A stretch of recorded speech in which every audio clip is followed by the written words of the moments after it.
So he was sentenced to 9 months, suspended for 2 years. So no time at all.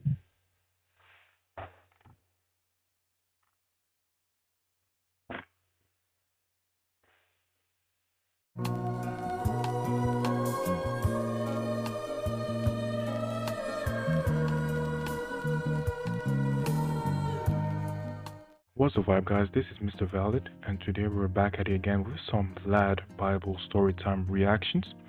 Last time we had Rob. If you haven't seen it yet, please go check it out. Today we have this story, or like this story. Don't forget to like, share, and subscribe for more. Now, let's listen. You can't sleep, can't eat. I couldn't get the image out of my vision. This very pale little blonde boy. And just however many seconds it was that I saw of that film, playing over and over.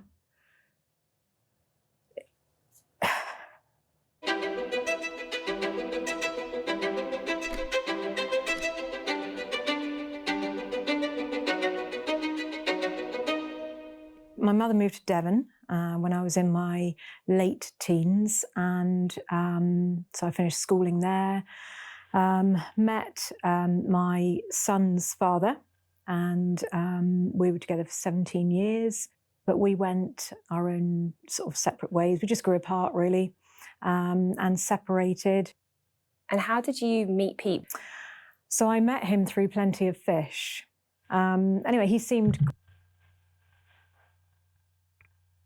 If you've seen Garrett's story, that's the same app where he met his ex. Plenty of Fish. Guys, don't go on Plenty of Fish, man. Whatever that app is, don't go there, man. Find something else. Because this is the second horror story I hear from Plenty of Fish. Go somewhere else, man. I know there's many. I'm not really familiar with dating apps, but go somewhere else.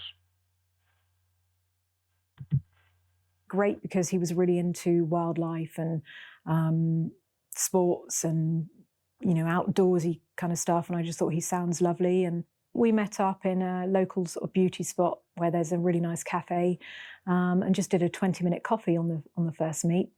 He was a really nice guy, intelligent, and just a gentle giant. You know, he was a big chap, but he seemed really gentle, really soft with it. Opened doors. You know, the conversation was always very nice. It was never anything nasty. There just didn't seem anything nasty about him. He was just always very thoughtful,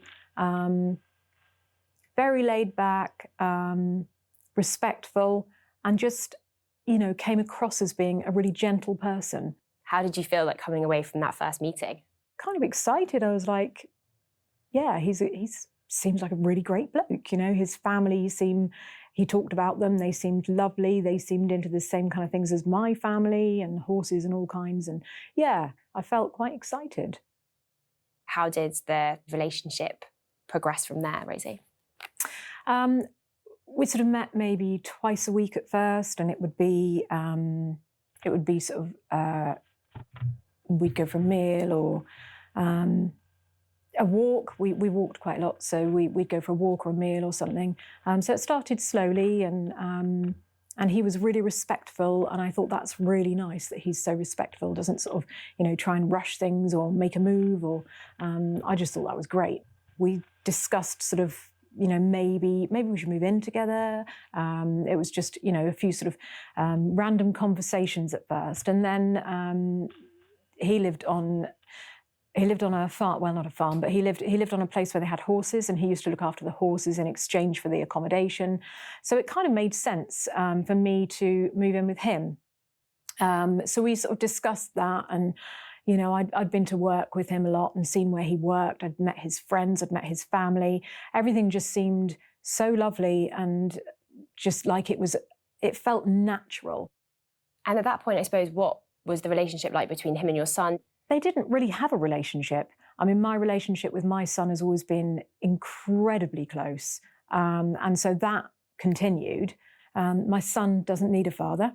He's got a father, a really good father. It didn't really matter, you know, and my relationship with Pete was, to me, a separate thing anyway.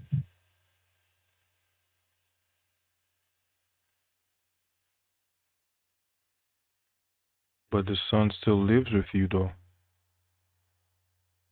If he still lives with you, unless he's a grown up and he already has his own thing, but like, how old is your son?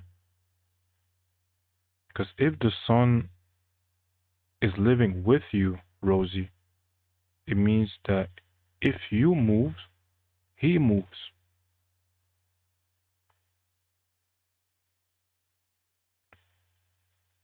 Hmm.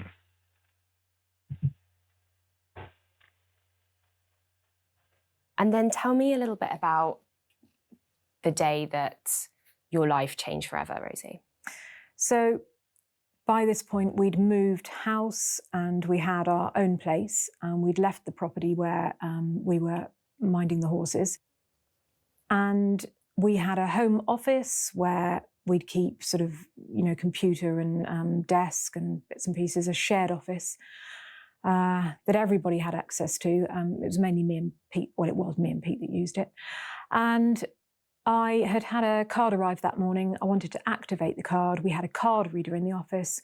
So I just went in to grab the card reader, opened the drawer where it normally was. It wasn't in there. So I looked in the other drawers. It wasn't in there. So I thought, what's he done with that? You know, thinking, you know, it's probably under a piece of paperwork or in the filing tray or something. He's thrown it somewhere. Great. So I started looking through. I couldn't find it. And the more I couldn't find it, the more annoyed I got.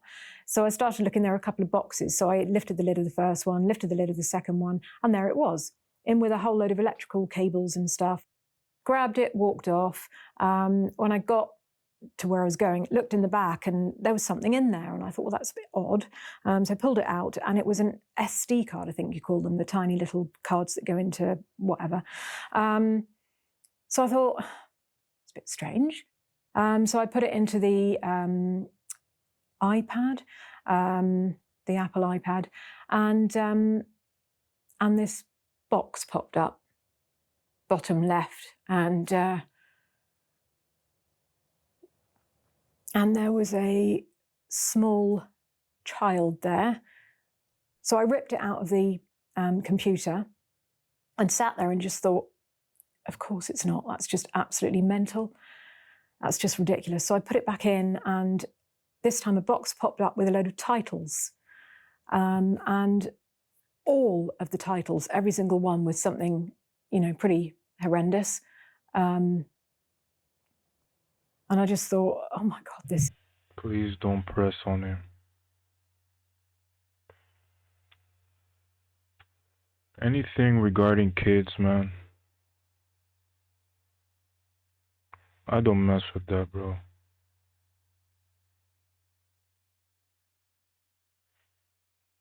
Like, they don't even know what's going on. And those that are manipulating kids to to fulfill their fantasies, bro, there's something wrong with you.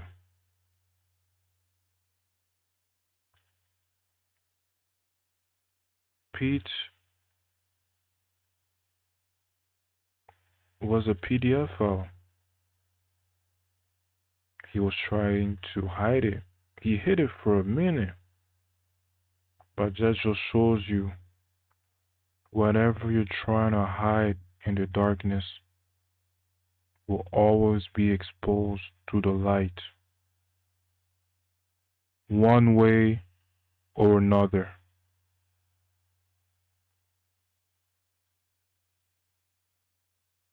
It could take days, it could take years. But whatever you're trying to hide will always, always be exposed.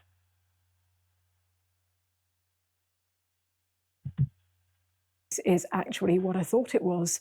And I think I must have clicked on the first one. Because, I mean, you can't, you've got to know, haven't you? You just, curiosity and having to know. But Rosie, you felt it. You felt what it was. You knew what it was. I understand curiosity, but if you know it's something that will mess you up, it'll be preferable for you to leave you alone and maybe inform the cops, man. You didn't have to press. That wasn't necessary. Clicked on the first one, and yeah, another couple of seconds of that, and I was like, God, can't actually believe. Yeah, you just can't believe it. Can't believe what you're seeing. You can't see that and ever forget what you've seen. It never leaves you.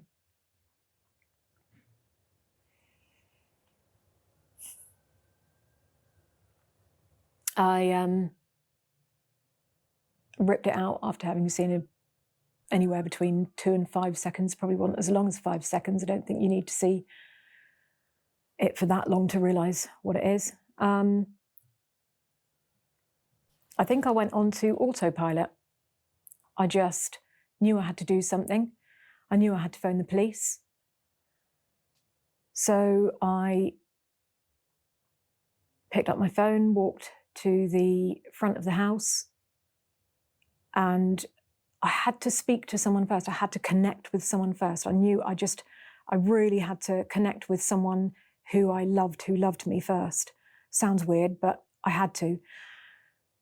So I phoned. I was studying to be a hypnotherapist at the time. So I phoned my tutor and said, I've just found child pornography in my house, child abuse in my house. If you ever have a friend,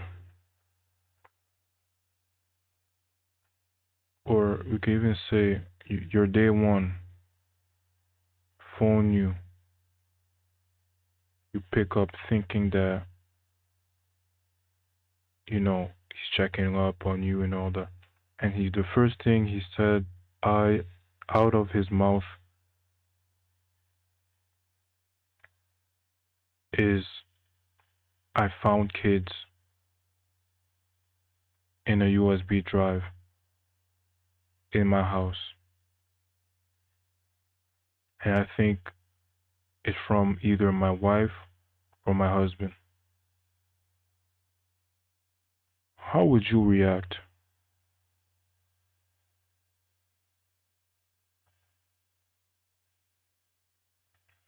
Write it in the comment section below. How would you react?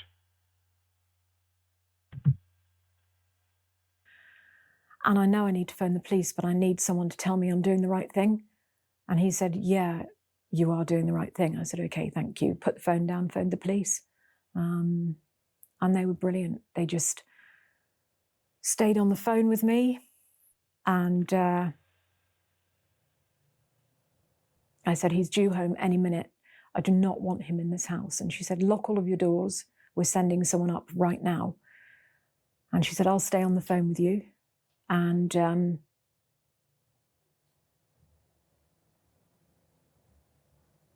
yeah, she just stayed on the phone and said, what have you found? How did you find it? Blah, blah. And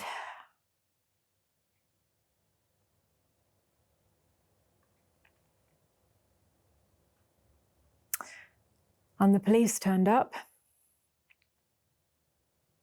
And almost at the same time,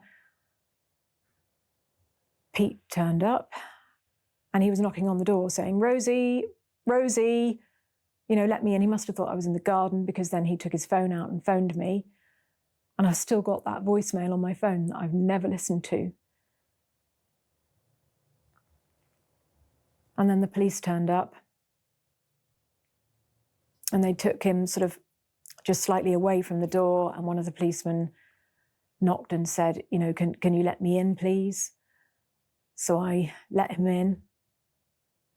And they arrested him right in front of the front porch. And we watched. And the policeman said, he's as cool as a cucumber. And I said, yeah, he always is. I said, he's really laid back. And he said, well, not many people are laid back when they're being arrested for something like this. There's something wrong with this man.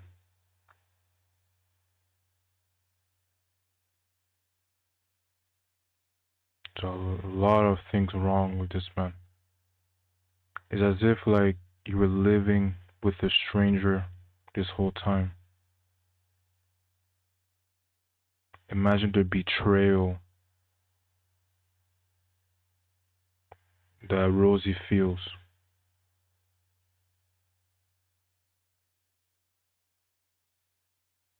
This whole time,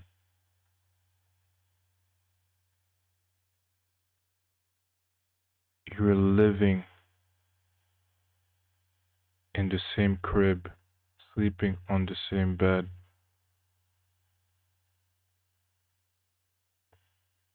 With a man that watches kids for pleasure.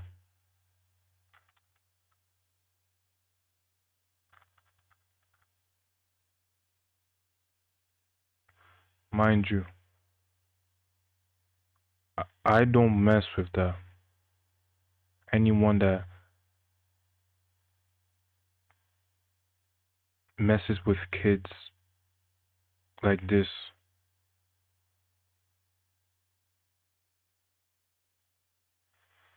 I'm about to say something, but I'm holding my tongue.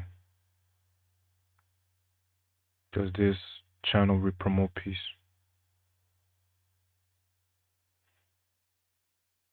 And if you have nothing good to say, don't say anything. So I'm gonna press play. How was that experience watching the arrest for you, Rosie? It's confusing. It's so mixed because there's this person that you have been in love with, and although that is almost destroyed immediately, you know, when you find something like this, that love is, it's like it's made of ice and someone's taken a hammer to it. It shatters. And it ends. It just ends. And you know that, but still there are all these emotions and feelings and things that you're fighting. When we watched him being arrested, it was like watching television. I think I was a bit just numb. You know, you have no processing time at all for anything that's happening.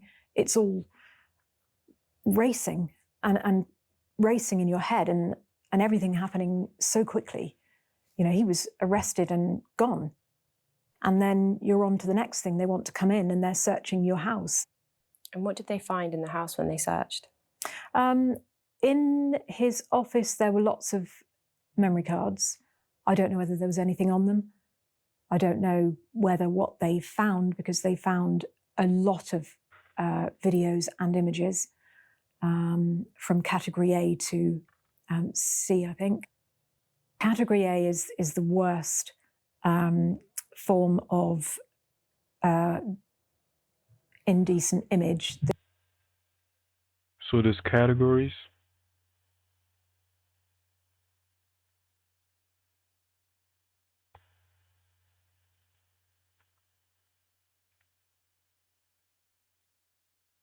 There's categories of this type of picture.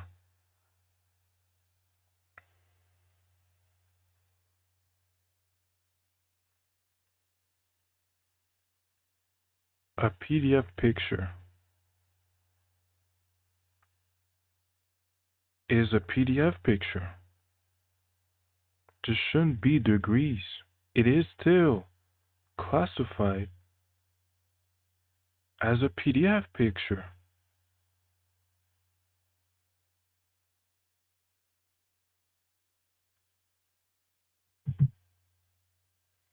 that you can get.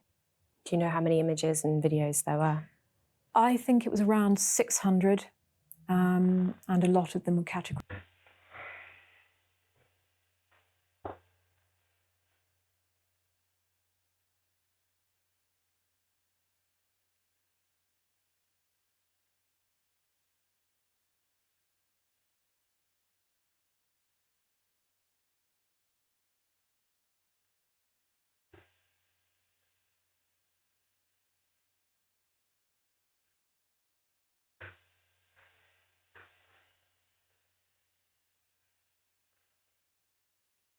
600 pictures of 600 victims.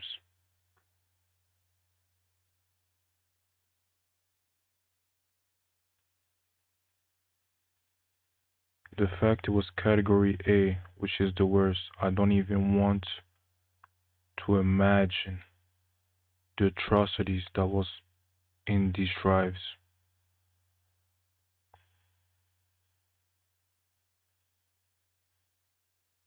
That's why I'm telling y'all, like, there's no need to hide things. Eventually, it's gonna get exposed, one way or another.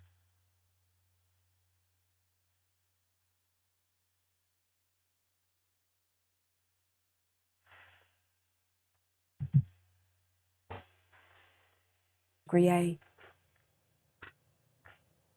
Can you talk me through the conversation that you had with your son? It's just bizarre because your brain is literally rushing and rushing and rushing. You can't keep up with yourself with all the thoughts coming in and out. And I just thought, I've got to call him down and ask him.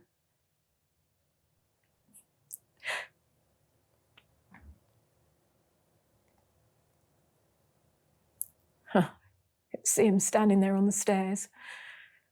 He was about, I think he was about 15.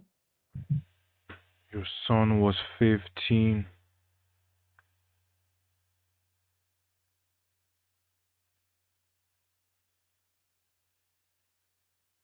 So he was living with you.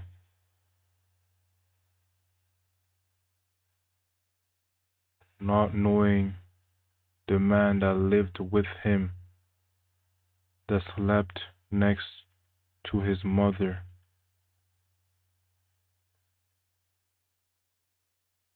You never know if at night when the son was sleeping, that man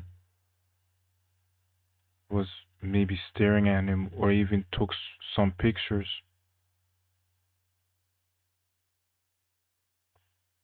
Hopefully, the son is not one of the 600 victims that was in the drive.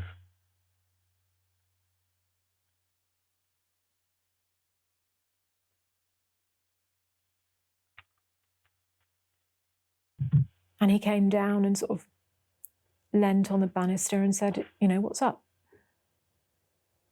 And I said, I've had to phone the police because I found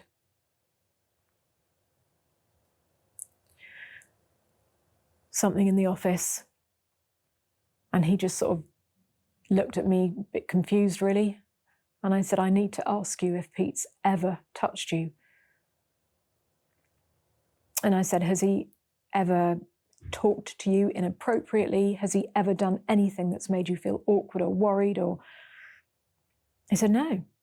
He said, no, not at all. I didn't, really ever do anything with him. So he was fine about it. He was all teenagery and laid back and cool. But, to have to ask your child that is, and I'm so grateful that I got the answer that I got. I'm so grateful that I wasn't one of the ones, who had to deal with well, actually, yeah, there have been times. I'm so grateful. What were those first hours and days like after the arrest? Numb, pain, Betrayal, confusion, denial, loneliness.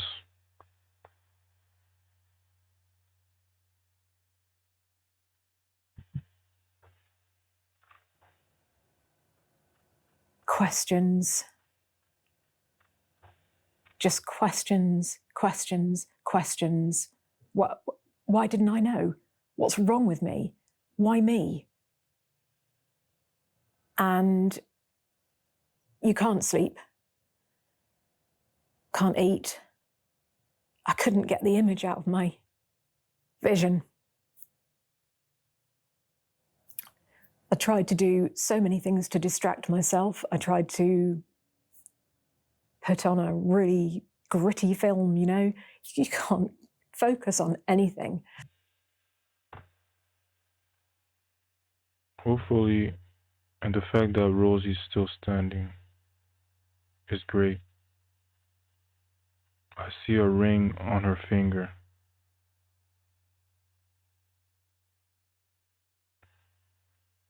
Hopefully, she found someone that she could trust.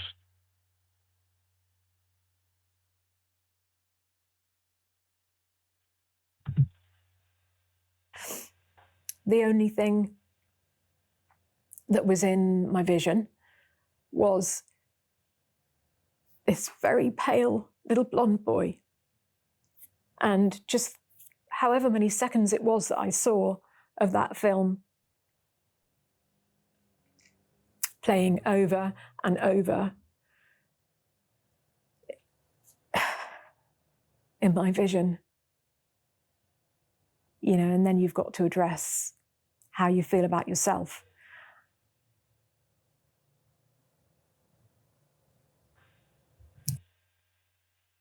Dirty. Because you slept with that man.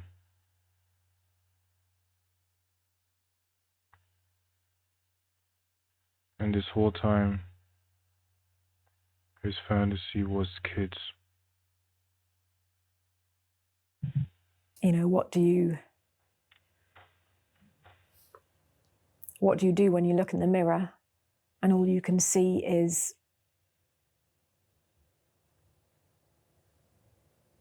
just someone disgusting? Because that's what I saw. I just wanted to scrub myself and bleach myself, and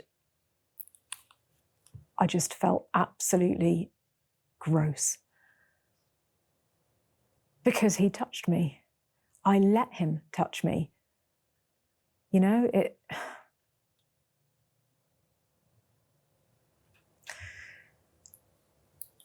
How could I have let someone like that touch me?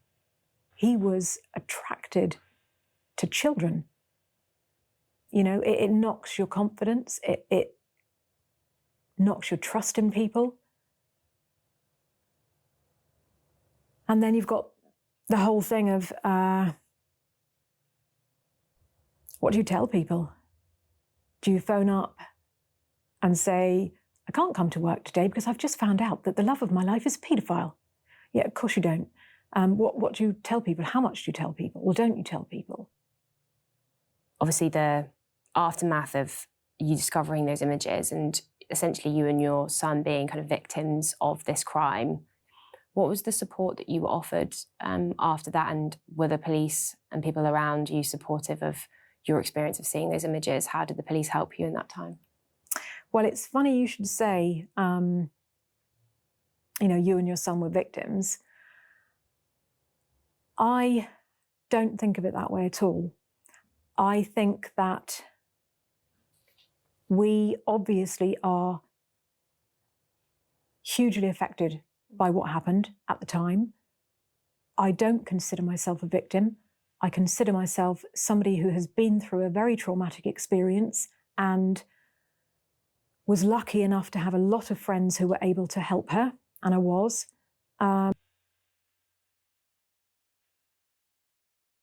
Madam, you are a victim because you had to see it. Let's not also forget the 600 victims that was on the drive, how it impacted their life. We still don't know how these 600 kids are doing. If some are still alive, if some are okay, if some of them had help, we still don't know.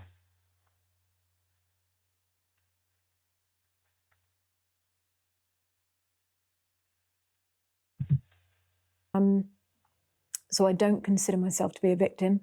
The children, they're the victims. And that is exactly how the police see it, and that is exactly how the police phrase it. That evening, after I'd given my statement, they said, "We can put you in touch with victim support. I'm not sure that they'll be able to help you because effectively you're not a victim." So that was it. There was no support. I don't think the police have the resources.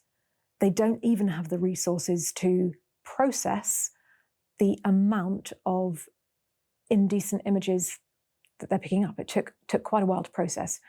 At the time, Mind you, there was someone in that police force that had to watch every single content in these drives.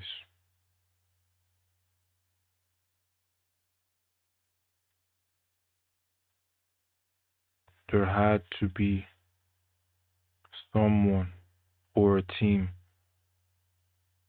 that was sitting there and watching hours and hours and hours every single footage that was found in these drives.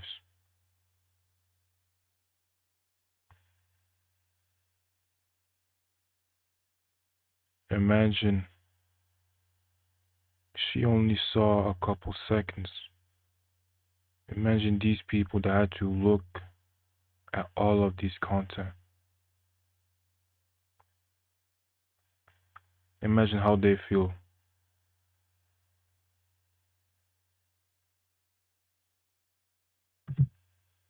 the police said to me that they are arresting, this was in May 2020. At the time, he said we're arresting about 450 people a month for viewing indecent images.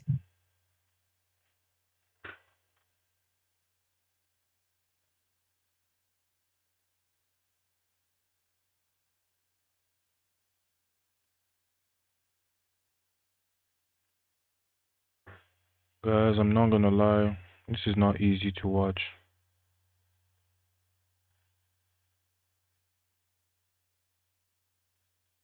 This is, you can see I have my ball right here, I've been squeezing it this whole time because it's not easy to watch, man. You want to tell me 450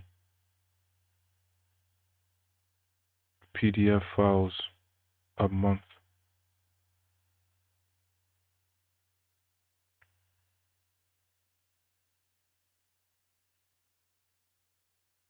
As I said,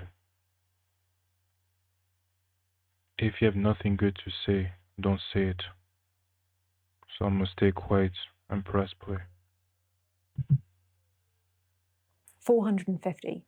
So the knock-on effect of that, how many mothers, fathers, brothers, sisters, aunts, uncles, work colleagues are just about to find out that their best mate, their brother, their sister, their, mum, dad, whatever, has been arrested for this crime. I had no idea that the case was going to court. I had a message come through on Messenger from someone that I didn't even know. I think it was an ex of Pete's. And I had a literally just message pop up on my phone, and it said something along the lines of disgusted to see he only got such and such. And I was, I had to pull the car over. I was shaking, thinking, what's going on? What? Opened it up and read that message from her, Googled, and saw that, the newspapers, everybody else knew before me that he'd been to court and been sentenced. And what was Pete's conviction? So he was sentenced to 9 months, suspended for 2 years. So no time at all.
So he's free.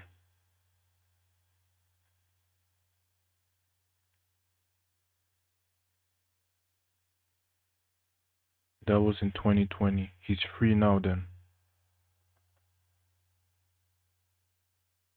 9 months.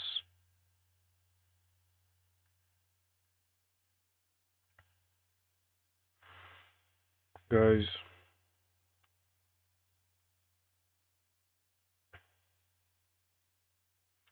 if you want to watch the original video, the link will be down below, because I'm not finishing this.